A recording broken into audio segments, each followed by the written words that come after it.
Let's just run the footage of Julian Assange being walked out of the Ecuadorian embassy. This is from earlier this morning. I guess my times are all screwed up, but this is this morning. And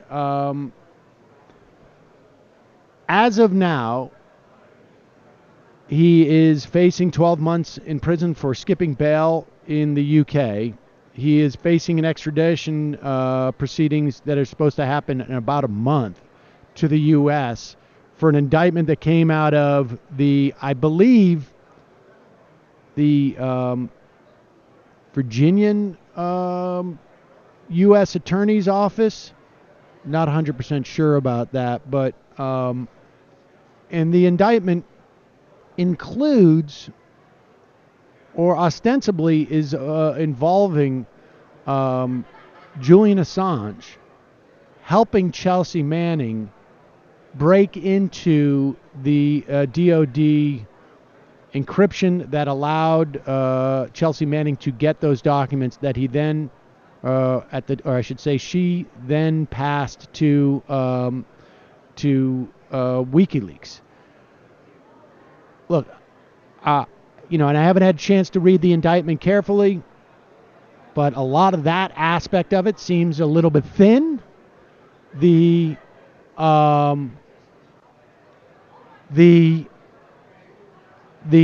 parts about journalism are highly problematic to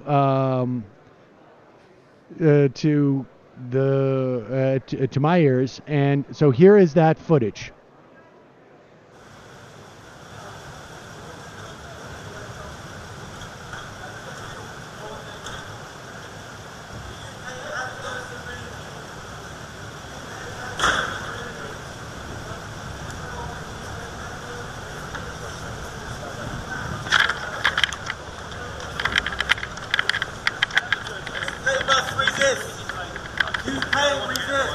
No worries.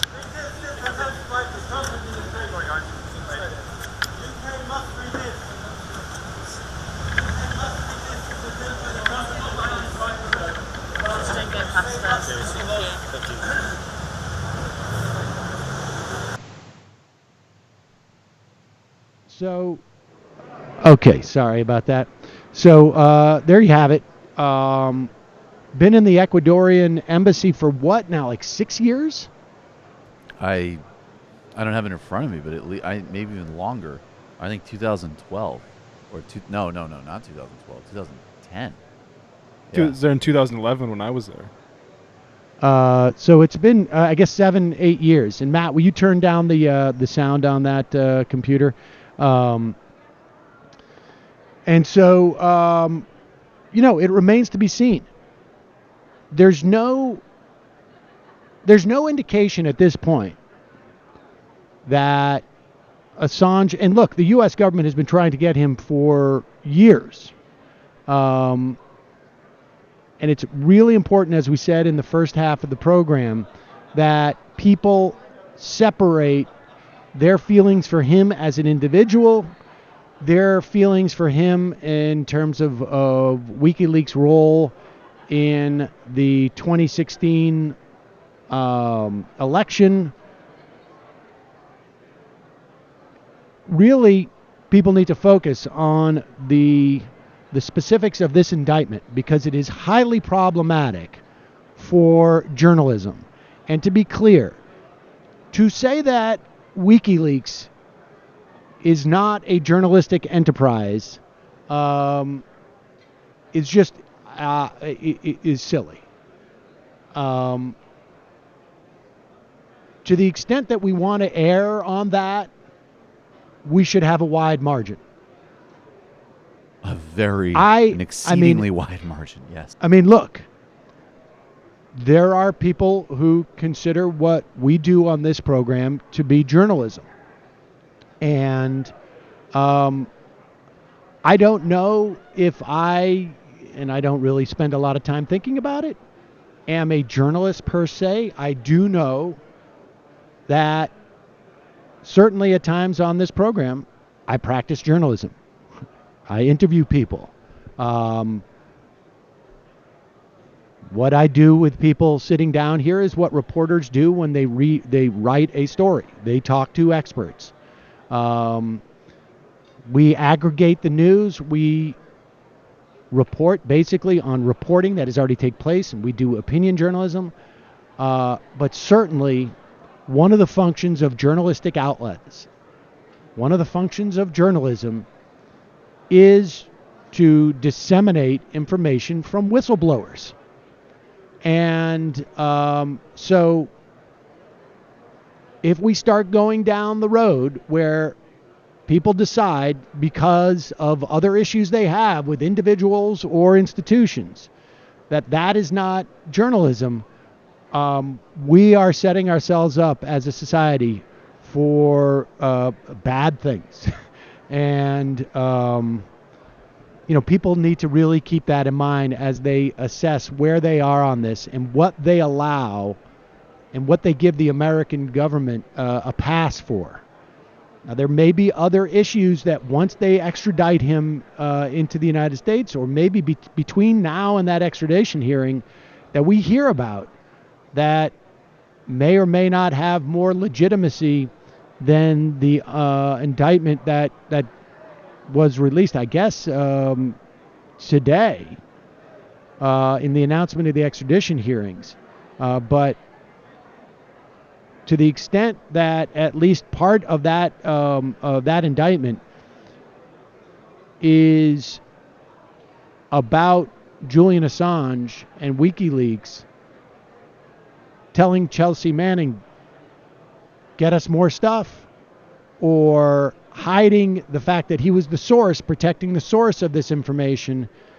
I mean, folks really got to be up in arms about this. Yeah, this is a threat to journalism of every kind. I agree completely, and that is the real story here. I mean, everything else besides that, in my view, is secondary. But I also, if we have a minute, I just want to also highlight the dimension of this, of how this reflects on Ecuador. So, Rafael Correa, who was the pink-tied, left-leaning president who gave refuge to Julian Assange, has said that this is a crime against humanity and an embarrassment. And, maybe that's hyperbolic, I don't know. But I do know that the current president of Ecuador ran as the successor to Correa on the same political party with the same political agenda, and is completely reversed. Has actually implemented a very hard right, U.S.-friendly agenda of every kind, from oil companies to military agreements. And, he's also tried to do something similar. I think it was rejected. Correa's in Belgium, but there was a sort of similar dynamic to Brazil of kind of trying to arrest Correa on what looked to be very weak charges, ones that so far the Europeans certainly haven't cooperated with sending him back to Ecuador. So I think this also needs to be looked in terms of the kind of broader reversal and reassertion of U.S. domination across Latin America. And I'm seeing even in some Caribbean and Latin American countries a demand that in exchange for aid packages that there needs to be formal support of U.S. policy towards Venezuela and of the extradition of Assange. So that dimension of it, too, is also very disturbing to me. So obviously, we'll continue to follow this, and it's not inconceivable that there's going to be stuff that's implicated from the 2016 election about this. We just don't know. But in the meantime, super important that people just keep a perspective on this and understand the implications for journalism here, particularly in the age of Trump. I mean, I think, one of the things that we heard when the Obama administration was pursuing legal action against, the government, the DOJ under the Obama administration was pursuing legal action against Assange, was like, it's quite possible you might get a president who you don't like. And they will really abuse this type of thing. And the ability to criminalize the hiding of of the identity of government whistleblowers. You don't want Donald Trump to have that. To make it, sort of blunt and stark for people. So, well, at least those aren't hypothetical conversations anymore. Well, yeah, exactly, and that's the, I guess that's the small upside to the whole thing is that is